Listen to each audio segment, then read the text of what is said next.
For a year and a half, I've been doing a business that I love. I really love it. And it's not providing me with the financial part yet, and I know it will, and I'm wanting to know when will it happen. You know, I feel almost like I have a brake on in myself. Well, that happens sometimes.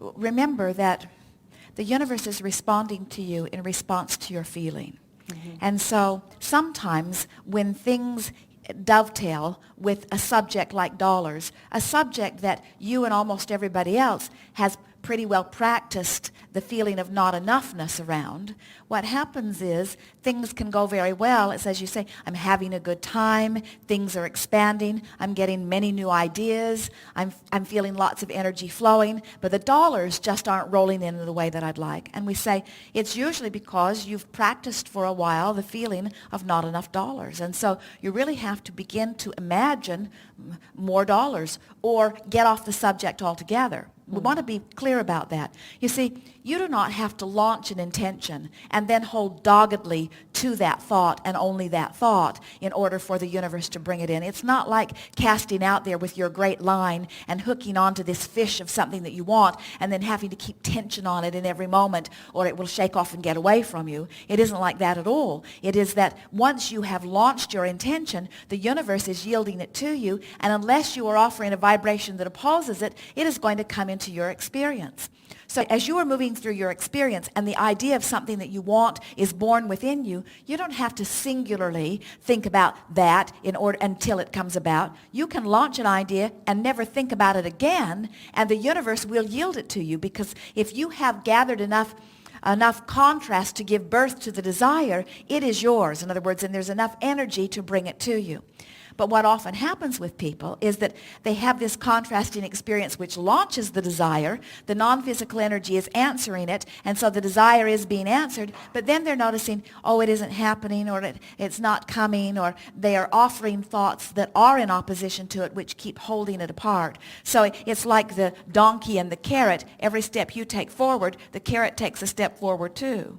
And so the way you close the gap between the two is by releasing any thought that contradicts it. Mm-hmm. Well, if it is a subject that you don't think about much, then it is conceivable that you could launch it and just leave the idea alone, and it would show up in your experience, and you would say, oh, I have this vague recollection of saying I wanted that, and look, here it is. Mm-hmm. But when it is a subject like dollars that play into your experience on so many levels, so many times in a day, it is not likely that you're not going to have thoughts around that subject. In other words, what we're saying is not likely that you're going to leave that subject alone. And so when there is a subject that has to do with something that you want, and it's not likely that you can just not think about the subject, then it is really worth working to bridge your belief about it, working to shift your vibration about it. And the way you do that is just by sort of taking the bull by the horns and talking about the subject with the deliberate intent of bringing yourself to a place of feeling better about it. So does that mean I have to, with the 5 kids, it's hard I don't want to work really hard at anything active, physical life. So well, you see, do you hear what you keep doing here? And you're not alone in this. You've already forgotten the manager. Because all of this has been your responsibility. The 5 kids are my responsibility. All their happiness is my responsibility. Everything's my responsibility. I've got so much responsibility. I don't have time to do the things I really want to do. And what we're wanting you to realize is it doesn't take very much time to feel an idea be born and ponder it and muse it for the pleasure of doing so, and then delegate to the manager. In other words, people will say to us, I can't just quit my job and go sit on the beach and meditate, or I can't stop what I'm doing and just imagine I have children to feed or dishes to wash or things to do.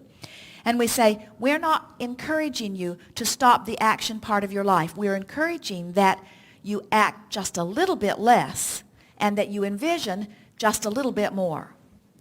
What we would like to say to you is that there is power in lining up energy, the likes of which in your action orientation you don't really know.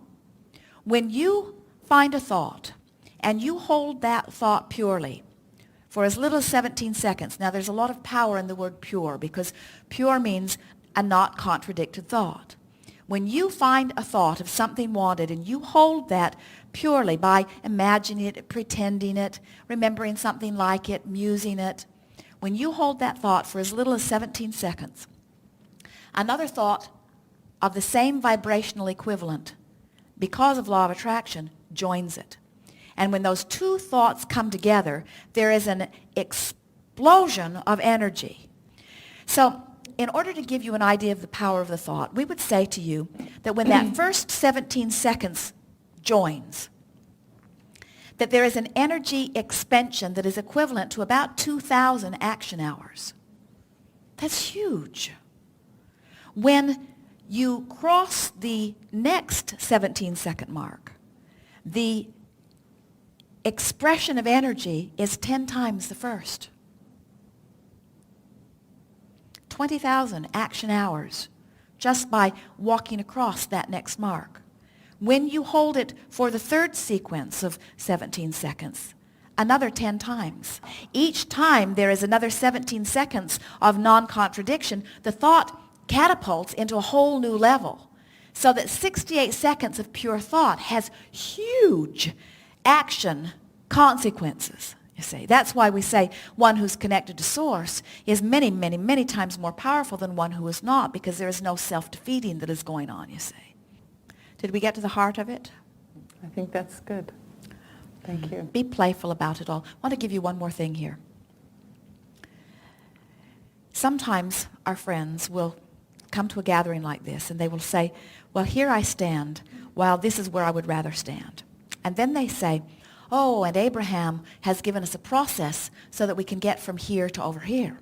I'm going to offer this visualization to get from here to over here. And what happens is, as you are offering any process to get from here to here, what happens is you're vibrating in both places. So you can't move from where you are. Nothing changes for you.